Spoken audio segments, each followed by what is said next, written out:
Saudações em Cristo Jesus para você que está conectado no canal Verbo, Bíblia e Teologia. Aqui é o pastor Júlio Rocha e vamos de reflexão. Vamos falar um pouquinho nessa oportunidade sobre imaturidade espiritual. O que é, como se apresenta, como se pratica, como estarei sendo um imaturo espiritualmente. Para isso, eu vou deixar um tema aqui só para te provocar um pouquinho, tá bom? Imaturidade espiritual. Cara de gente grande, obras de menino. Gostaria de meditar com os irmãos em dois textos, ou pelo menos olhar com os irmãos dois textos da Bíblia, que falam sobre imaturidade espiritual. Tem bastante, mas esses dois eu creio que atacam o problema de uma forma bem contundente. O primeiro deles é Hebreus capítulo 5, verso 12, que diz assim: Pois com efeito, quando devíeis ser mestres, atendendo ao tempo decorrido, tendes novamente necessidade de alguém que vos ensine, de novo, quais são os princípios elementares dos oráculos de Deus. Assim vós tornastes como necessitados de leite, e não de alimento sólido. O apóstolo Pedro, também inspirado pelo Espírito Santo, ele vai abordar ou atacar a questão da imaturidade espiritual, exigindo dos irmãos um espírito de equilíbrio, dizendo o seguinte: Antes, crescei na graça e no conhecimento de nosso Senhor Jesus Cristo. Uma pequena situação vai fazer com que você entenda o que eu quero dizer. Será que você um dia já não se deparou com alguém que tem forma de gente grande, aparência de gente grande, força de gente grande, mas que quando ele interage a primeira vez com você, você fala, é uma criança, né? Não evoluiu mentalmente.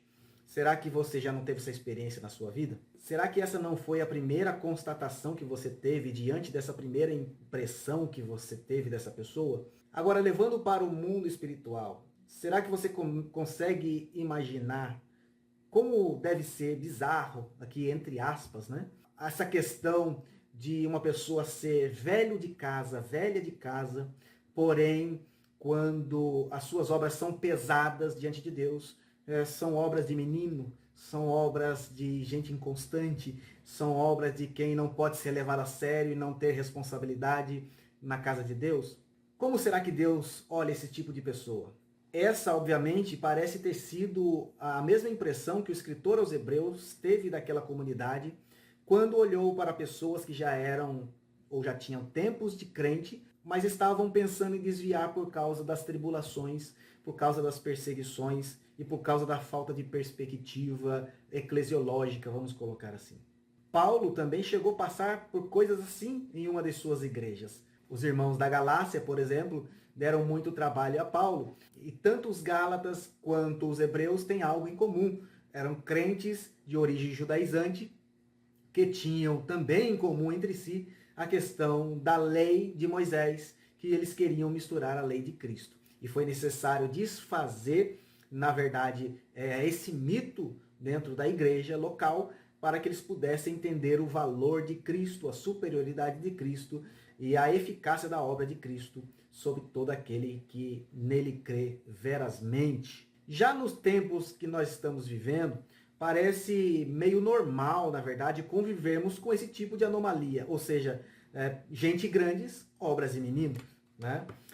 Procura-se e até se explora, na verdade, grandes defeitos de outras pessoas, mas se esquecem de coisas rudimentares da fé que, na verdade, embasam tanto aquilo que cremos quanto a nossa própria caminhada cristã. O resultado, quando isso acontece, irmãos, é desastroso. Homens com mentalidades espirituais raquíticas, na verdade, infantis. É um tipo de infantilidade na mente e na espiritualidade que se assemelha mais a uma doença espiritual grave que impede o crescimento espiritual do crente. A seguir, nós vamos meditar aqui, então, quais podem ser os sintomas que levam as pessoas a esse tipo de imaturidade espiritual, mesmo tendo carteirinha de obreiro, mesmo tendo anos de crente, mesmo congregando em grandes igrejas. O primeiro sintoma que eu quero destacar aqui de uma imaturidade espiritual é, com certeza, o legalismo. Ser legalista é a mesma coisa que dizer, eu ainda não amadureci na fé. Por quê? Porque radicalizar tudo, meus irmãos, não faz de você santo, não faz de você impecável, não faz de você o correto. Aliás, o que nós vemos hoje são muitas pessoas atacando outras para esconder os seus próprios defeitos. E isso é uma grande imaturidade cristã. Por vezes, o legalismo ele tende a erguer muros de santidade em volta de nós e, na verdade, está nos separando da relação mútua que a igreja deve ter entre si. Então, enquanto nós subimos na nossa legalidade, enquanto nós subimos no nosso legalismo, na verdade nós estamos indo contra aquilo que Jesus pediu para nós sermos unidos aos nossos irmãos e estamos, na verdade, nos separando. E quando você se separa, você anda na contramão do evangelho. E quando você anda na contramão do evangelho, você está sendo imaturo, mesmo dentro da graça. Um segundo sintoma que eu destacaria aqui para essa questão de imaturidade espiritual, que denuncia, aliás, a nossa imaturidade espiritual, é a inconstância. Porque Deus nos fabricou perfeitos, Deus nos salvou de forma perfeita, Deus nos colocou para sermos constantes. Paulo, escrevendo aos Coríntios, diz, sede firmes, constantes, sempre abundantes na obra do Senhor. Amém? Jesus diz, eu sou o caminho, a verdade e a vida. O caminho é um caminho de constância, não pode parar porque a cruz é um caminho sem volta. Agora, a inconstância não é só começar e não terminar a carreira cristã. É também começar e não terminar as atividades da carreira cristã. Porque o crente, não se engane, ele caminha trabalhando e trabalha caminhando. Se parar de trabalhar, também para de caminhar. Se parar de caminhar, não tem como continuar a trabalhar. A vida cristã é produzindo enquanto anda, andando enquanto produz. Então a inconstância, ela revela a imaturidade cristã no sentido de que a fé e a prática é uma atividade cíclica. E se você não tem constância, esse ciclo na sua vida ele é interrompido várias vezes. E ser interrompido ou interromper várias vezes o ciclo cristão na sua vida é deveras um sintoma de imaturidade espiritual. Essa inconstância, na verdade, que se mostra no exterior, ela é retratada, na verdade, por uma certa volatilidade interior, que reflete as suas próprias ações e demonstra aquilo que você já sabe. Começa e não consegue terminar, não para em lugar nenhum, não se dá com pessoas nenhuma. Tudo isso, irmãos, reflete em nós a necessidade de amadurecermos na fé. Porque a fé depende da unidade.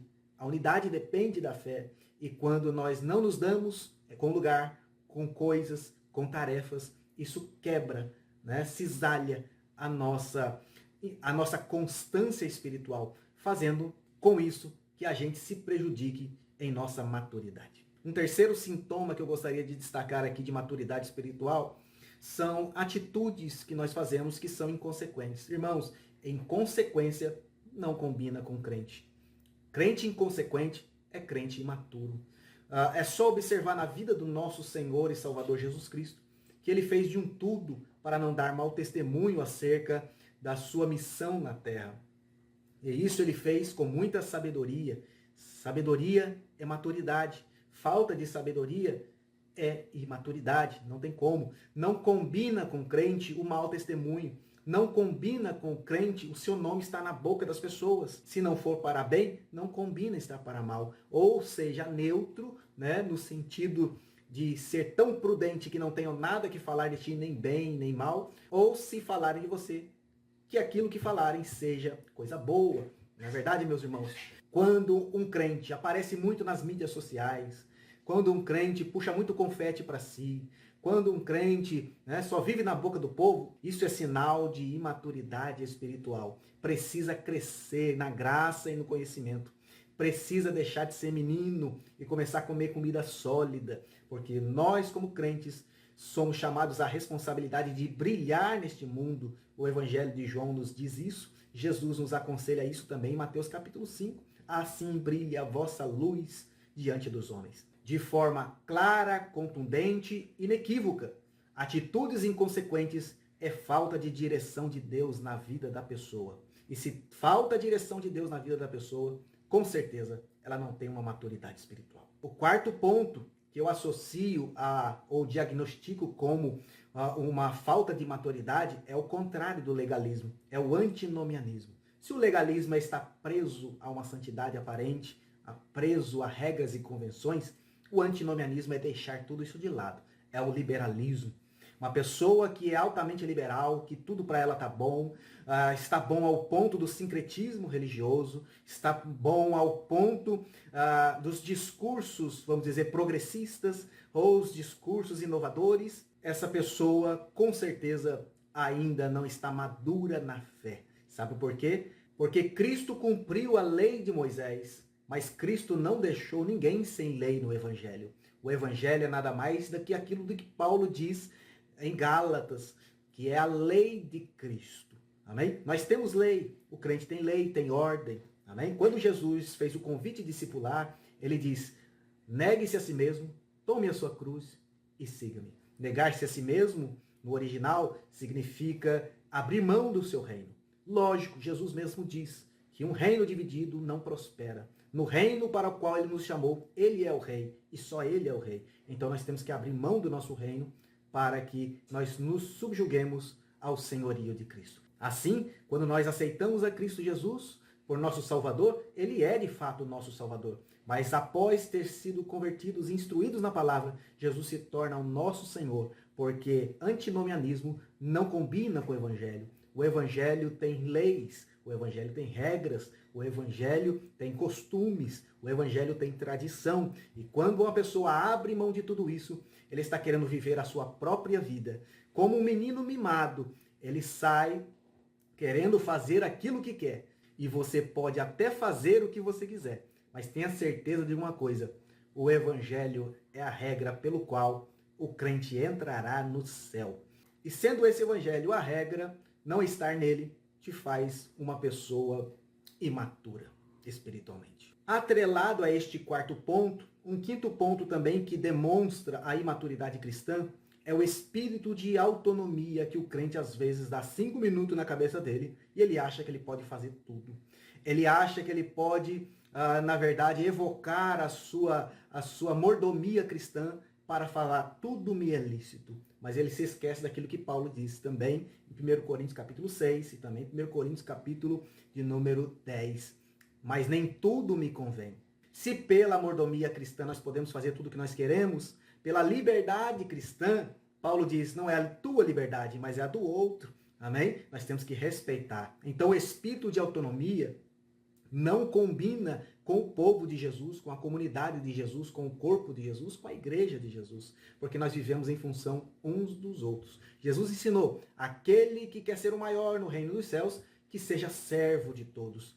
Isso coloca o espírito de autonomia a quilômetros de distância do cristianismo. O crente não faz o que quer na hora que quer. Não, o crente é servo, ele é servo quando ele comanda alguma coisa, quando ele lidera alguma coisa, mas ele também é servo quando ele é liderado.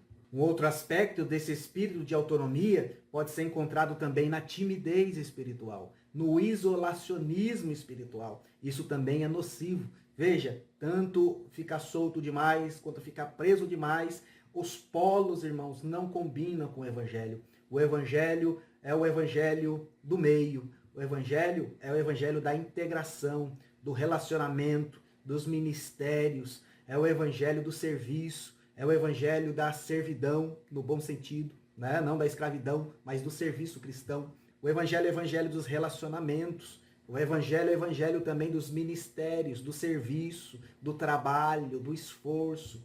É o Evangelho também da comunhão e da unidade, apesar da diversidade, das diferenças. Amém, meus irmãos? Então, autonomia não convém ao cristão. Nós já falamos aqui anteriormente que um dos sinais da nossa imaturidade é quando nós achamos que não dependemos da direção de Deus. E esse espírito de autonomia, ele tende a nos levar para atitudes que se tornam cada vez mais inconsequentes, trazendo, mediante a nossa inconsequência, consequência a pessoas que estão ao nosso derredor. Outro ponto que eu penso que seja um contundente diagnóstico de imaturidade espiritual é a falta do autoconhecimento. você não conhecer quem você é. Pastor, mas não sou eu quem vivo, é Cristo quem vive em mim. Muito bem, meus irmãos. Mas quando nós nos esquecemos de quem nós somos, nós nos esquecemos de quem Deus é também. O nosso ser está atrelado ao ser de Deus. Uma vez que o Evangelho nos revelou quem nós somos, nós podemos conhecer quem Deus é. E uma vez que conhecemos quem Deus é, nós conhecemos também quem nós somos agora. Esse autoconhecimento está atrelado, portanto, ao arrependimento e ao conhecimento de Deus. Quando essa luz deixa de nos iluminar, isso vai nos acarretar a falta de autoconhecimento e a nossa desorientação com relação a Deus e a favor daquilo que não presta, ou seja, a nossa própria natureza. Jogados à nossa própria natureza, começamos então a praticar tudo o que já foi falado nos sintomas anteriores. Portanto, você não ter conhecimento de si mesmo, você não olhar, como diz Paulo, examine-se, pois, o homem a si mesmo, isso é autoconhecimento. Né? Quando nós não fazemos essa introspecção e olhamos, ou nós nos esquecemos de quem nós somos, e a partir daí esquecemos de quem Deus é e do que Ele fez na nossa vida através do seu Filho Jesus, nós nos enveredamos por caminhos que não agradam a Deus e cujo final pode ser a morte. O que eu quero dizer para os irmãos, que o autoconhecimento, ele é importante para a nossa maturidade espiritual. É maduro aquele que sabe quem é, quem Deus é, aonde ele pode ir, o que Deus faz por ele, e quando ele perde a noção de tudo isso, ele não tem como mais ser maduro. É exatamente por isso que a palavra de Deus nos confronta. E quando o autoconhecimento se vai, ele leva junto todo o senso de fidelidade, de humildade, de gratidão, entre outros. Os nossos erros mais significativos na vida, irmãos, eu vou colocar aqui num termo bem popular, os nossos erros mais bobos que nós cometemos, eles são decorrentes dos momentos que nós exatamente ignoramos esse autoconhecimento. Esse sintoma de autoconhecimento é um sintoma da imaturidade espiritual. Um sétimo sintoma da nossa imaturidade espiritual se dá quando nós deixamos de considerar a vida espiritual como parte integral da nossa vida. Irmãos, como tem de nós pessoas que se esquecem que é crente 22 horas por dia e só se lembra 2 horas na igreja quando tem culto, né, meu irmão? Desviado lá fora, crente aqui dentro, né? Chama-se até de crente camaleão. Ele veste a cor do ambiente. Parece não ser um pecado muito grave. Alguns até dizem, mas a cruz absorve isso. Deus compreende isso. Irmãos, mas é uma questão de disciplina espiritual. Eu sei que alguém não vai gostar disso que eu vou falar aqui, né? Mas esse tal de não tem nada a ver com certas roupas que usamos, com o nosso lazer que praticamos, ou às vezes com nossos jogos que jogamos, ou até mesmo com relação à nossa profissão. E eu não estou aqui doutrinando ninguém, trazendo costume para ninguém. Eu estou só tentando fazer aqui uma divisão entre aquilo que é belo, aquilo que é bonito e aquilo que é vulgar. Amém, meus irmãos? Aquilo que é permissivo, aquilo que chega a ser, né, doloso e assim por diante. Quando isso acontece na vida de um crente, é que ele está pensando que pode escapar de Deus por alguns minutos. E aí ele já deixou de ser servo. Ele é como se fosse um servo que pode desatar as suas algemas, né? E dar uma voltinha na rua e depois ele coloca e volta a ser escravo novamente, ou servo novamente. Isso não acontece, irmãos. Nós estamos algemados a Cristo, mas a nossa algema não é de servidão, a nossa algema é de amor, a nossa algema é de fidelidade, é de compromisso com Ele. Nós fomos uma vez libertos do pecado, mas por amor a Cristo, nós resolvemos ficar e servir. Esse é o sentido de doulos no Novo Testamento. Nós temos que entender, meus irmãos, que a nossa natureza foi comprada por Cristo na cruz do Calvário, por completo. Jesus comprou nós e o pacote completo. Jesus nos comprou e Ele adquiriu o pacote completo. Ele nos quer nessa natureza que nós somos, mas nos quer nessa natureza fiel, para que essa natureza possa ser transformada por uma natureza gloriosa no arrebatamento da igreja.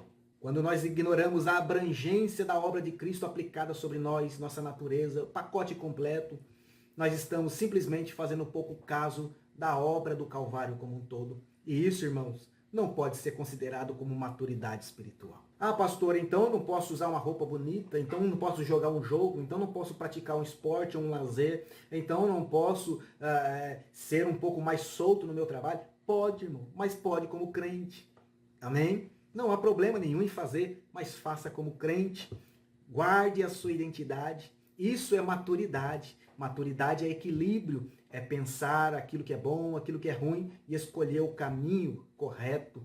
Paulo diz: examinai tudo, retende o que é bom. Se você está praticando o seu esporte como crente, as pessoas vão notar que você está se divertindo e ao mesmo tempo que você é diferente. Se você usa sua roupa bonita, diferente, porém bonita, como crente, as pessoas vão te achar bonito, bonita, mas vão te achar também diferente. Amém, meus irmãos? E não bonito igual a que todo mundo é, porque o crente é diferente onde ele passa. Tem um corinho nordestino, na verdade é um shot, né? Que ele diz: o crente salvo faz a diferença, o crente salvo faz a diferença. Diferença quando fala, diferença quando pensa, o crente salvo faz a diferença. Eu não sei se vai dar para colocar aqui de fundo, mas se der eu coloco para os irmãos verem. O crente salvo faz a diferença, o crente salvo faz a diferença. Diferença quando fala, diferença quando pensa, o crente salvo faz a diferença. Essa é a nossa vida, amém, irmãos? Por quê? Porque mesmo no lazer, porque mesmo no trabalho, na escola, mesmo jogando um joguinho, mesmo fazendo alguma coisa que não é necessariamente algo relacionado ao cristianismo, à igreja, ao culto, o crente está ali prestando o seu culto, o crente está ali servindo a Deus. Jesus pode vir a qualquer momento e quando ele vier, ele tem que nos achar crente. Não considere a sua vida integral a parte da vida espiritual. Você é crente até dormindo, até tomando banho, até usando o banheiro. Desculpa aqui as aplicações. Você é crente em todo o tempo. Não desconsidere isso, porque desconsiderar isso é um sintoma, e diria até grave, de imaturidade espiritual. Outro sintoma de imaturidade espiritual, quase ninguém faz isso. Viver o hoje com os olhos do hoje. Irmãos, o apóstolo Paulo diz que quem espera Jesus para essa vida, ou seja, quem acha que o evangelho é só para hoje, ele chama dos mais miseráveis dos homens. E quantos miseráveis a gente conhece, né? Ei, irmãos, quer ser rico, quer ser famoso, quer ter respeito, quer ter nome, mas se esqueceu do arrebatamento, se esqueceu da eternidade. Um dos homens mais ricos dessa terra, o patriarca Abraão, né, diz que Deus fez ele poderosíssimo, riquíssimo, mas morou de aluguel a vida toda, peregrino a vida toda. Sabe o que Abraão comprou na sua vida? Um pedaço de terra para fazer um cemitério. Abraão, ele investiu na eternidade. O crente maduro, irmãos, ele investe no céu, não investe nessa terra. Jesus também disse isso. Não ajunteis tesouro na terra, porque aqui tem traça, tem ferrugem, tem ladrão. Ajunte tesouro no céu. Como é que se ajunte tesouro no céu? Investindo na eternidade. Como é investir na eternidade? É viver o hoje com os olhos no amanhã. Amém, meus irmãos? Porque ele vive, eu posso crer no amanhã. Crente que vive só em função do hoje, vou curtir a vida, vou gastar meu dinheiro, vou fazer aquele negócio todo, né? Pode fazer? Pode, mas né, tópico anterior, né? Não tire a sua espiritualidade disso, não tire isso da sua espiritualidade, continue gastando como crente, continue usando quando crente, amém?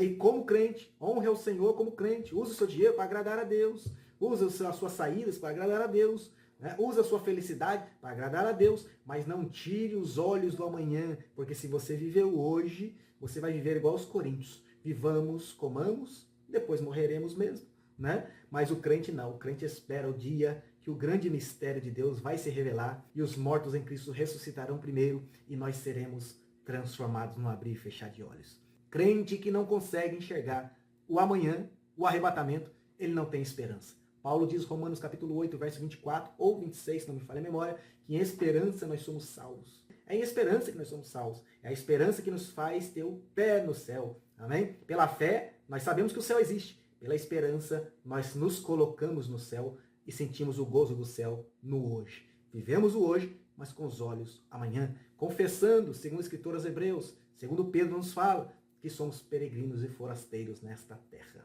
Amém, meus irmãos? Portanto, viver o hoje com os olhos no agora, sinal de imaturidade. E, vamos dizer assim, uma imaturidade, bem imaturidade mesmo, né? Quase que leva a pessoa a se engatinhar como criança, né? De tão básica que são essas premissas e nós pecamos nisso. Por fim, como diria o pastor José Carlos de Lima, lá ADP, né? Assembleia de Deus da Paraíba. Por fim, a hipocrisia. Irmãos, é um pecado tão grave, é um erro tão crasso, e às vezes as pessoas ainda caem nisso e vivem nisso. A hipocrisia, na verdade, é uma imaturidade ao ponto da apostasia, independente do grau que ela se manifesta. É uma doença muito grave, contagiosa. O hipócrita, irmãos, ele é triste demais. Ele é igual ao apóstata, ele é muito triste. Dá dó de ver, porque ele está errando e vivendo como se nada tivesse acontecido. Ele vai se endurecendo e, como Paulo revelou aos Romanos no capítulo 1, o que Deus pode fazer para punir uma pessoa dessa é só deixá-la se enrolar cada vez mais. Deus vos entregou as próprias paixões. Quando a apostasia toma conta da vida de uma pessoa, ela acaba com o autoconhecimento, acaba com o arrependimento. Ela se transforma num legalista, antinomianista, legalista. É uma bagunça, uma salada na vida da pessoa, porque ela é desnorteada da graça de Deus e da orientação do Espírito Santo. Um hipócrita, assim como um apóstata, ele está destinado a sofrer, não porque Deus não se importa com ele, mas é porque ele cada vez mais rechaça o convite constante e copioso da graça divina para o arrependimento. Ele consegue enxergar o erro em tudo e em todos. Ele enxerga os mínimos detalhes dos erros das pessoas, mas ele não consegue olhar no espelho e quando olha, ele não consegue enxergar aquilo que nele tem. Isso é o sentido mais, vamos dizer assim, mais profundo daquilo que é a imaturidade cristã. Não ter mais a autoconcepção, não ter mais o juízo próprio, né, de julgar os próprios erros. Por outro lado, essa apostasia, ela se revela também no fato da vida deste homem para sustentar uma imagem falsa, viver uma vida de ator, uma vida hollywoodiana, uma vida de pote de margarina, uma vida de comercial de TV, quando na verdade, irmãos, não é nada daquilo. Segundo as Escrituras, Jesus falando numa igreja dessa, ele diz, não passa de pobre, miserável, cego e nu. Espelhando, na verdade, um triste quadro, aquele que tem nome de que está vivo, mas que na verdade está morto. Que Deus nos guarde da hipocrisia, que Deus nos guarde dessa doença miserável que tem ceifado a vida de muitos crentes. Esses sintomas, meus irmãos, eles podem aparecer todos juntos, eles podem aparecer de um a um progressivamente, eles podem aparecer na vida do crente como um só ou dois dele. Na verdade, tem muitos outros sintomas, cada um, na verdade, eu costumo ensinar isso, cada um tem um ponto fraco, né? E cada um sintoma invade esse ponto fraco da pessoa, fazendo ruir.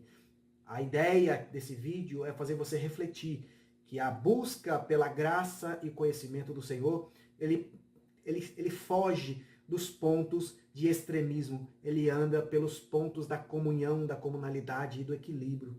É fazer você entender que o tempo na vida cristã conta sim, nós temos que remir o tempo, porque os dias são maus, e também temos que pedir ao Senhor a oração de Jeremias, para que Ele ensine a nos contar o nosso tempo, de forma que alcancemos corações sábios, corações maduros. Amém, meus irmãos? Nós concluímos assim a nossa breve exposição sobre essa questão da imaturidade espiritual, conclamando a cada um que assistiu esse vídeo, para que se examine perante Deus.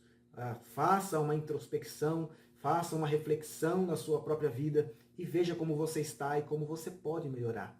Cada pastor que me assiste, pelo amor de Deus, que examine o seu rebanho, cada líder, né, cada pessoa de célula, de grupo, ajude os seus irmãos admoestando com amor, admoestando com mansidão e compartilhando com ele verdades como essa que o façam pensar, não que venham trazê-lo tracionado, puxado, né? Mas insistam com aqueles com quem vocês lideram, para que todos nós não nos esqueçamos que a vida cristã depende de crescimento, que a maturidade depende de crescimento, que a sabedoria depende de crescimento e que o crescimento nada mais é do que a confirmação das nossas boas obras em Cristo, e a graça de Cristo, através dessas boas obras na nossa instrumentalidade, possa trazer vida a outras pessoas, dando assim movimento e cadência à marcha impoluta da igreja na terra. Fazendo dessa forma,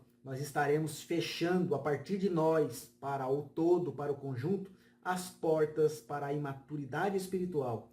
E como dizia Paulo, passaremos a crescer em tudo naquele que é o cabeça, o nosso Senhor Jesus Cristo. Gostou desse vídeo?